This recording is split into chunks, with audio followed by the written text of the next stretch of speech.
வணக்கம்.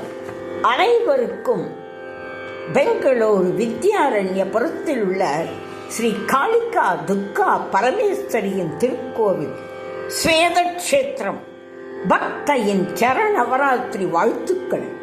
நான் 36 வருடங்களாக தேவிக்கு பல பாடல்கள் எழுதி பாடி என் சங்கீதத்தை தேவியின் அருளால் அவளுக்கு சமர்ப்பித்து சங்கீதமாய் அர்ப்பணிக்கிறேன். மங்களகரமான என் நவராத்திரி உற்சவத்தில் ஒவ்வொரு அலங்காரத்திற்கும் என் சங்கீதத்தை உங்களுடன் பகிர்ந்து கொள்ள ஆசைப்படுகிறேன். முதலில் எங்கள் திருக்கோவிலில் முழுமுதற் கடவுளான ஸ்ரீ சக்தி கணபதியின் பாடல். தும்பிக்கையால் அருள் வழங்கும் தும்பிக்கை கணபதியே, உந்தன் மேல் நம்பிக்கையால் சரணடைந்தோம் சித்தி விநாயகனே, சித்தி விநாயகனே, சித்தி விநாயகனே, சித்தி விநாயகனே. தும்பிக்கையால் அருள் வழங்கும் தும்பிக்கை கணபதியே, தும்பிக்கையால் அருள் வழங்கும் தும்பிக்கை கணபதியே, நம்பிக்கையால் சரணடைந்தோம் சித்தி விநாயகனே, தும்பிக்கையால் அருள் வழங்கும் தும்பிக்கை கணபதியே.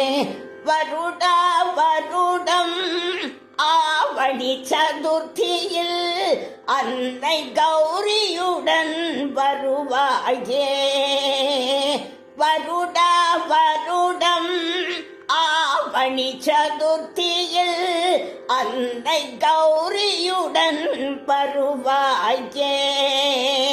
கௌரி கணேசா என்னும் நாமத்தில் வீடெங்கும் வந்து அருள் புரிபவனே, கௌரி கணேசா என்னும் நாமத்தில் வீடெங்கிலும் வந்து அருள் புரிபவனே. தும்பிக்கையால் அருள் வழங்கும் தும்பிக்கை கணபதியே, சிவசக்தி வைந்த முருகன் சோதரா, உந்தன் மகிமைகளை எழுதி பாட வந்தேன். சிவசக்தி வைந்த முருகன் சோதரா, உந்தன் மகிமைகளை எழுதி பாட வந்தேன். வித்யாரண்யபுரத்திலே ஸ்வேதக்ஷேத்திரவதில் ஸ்ரீ சக்தி கணபதியாய் கோவில் கொண்டருள்பவனே. வித்யாரண்யபுரத்திலே ஸ்வேதக்ஷேத்திரவதில் ஸ்ரீ சக்தி கணபதியாய் கோவில் கொண்டருள்பவனே. தும்பிக்கையால் அருள் வழங்கும் தும்பிக்கை கணபதியே, நம்பிக்கையால் சரணடைந்தோம் சித்தி விநாயகனே, தும்பிக்கையால் அருள் வழங்கும் தும்பிக்கை கணபதியே. கணபதியே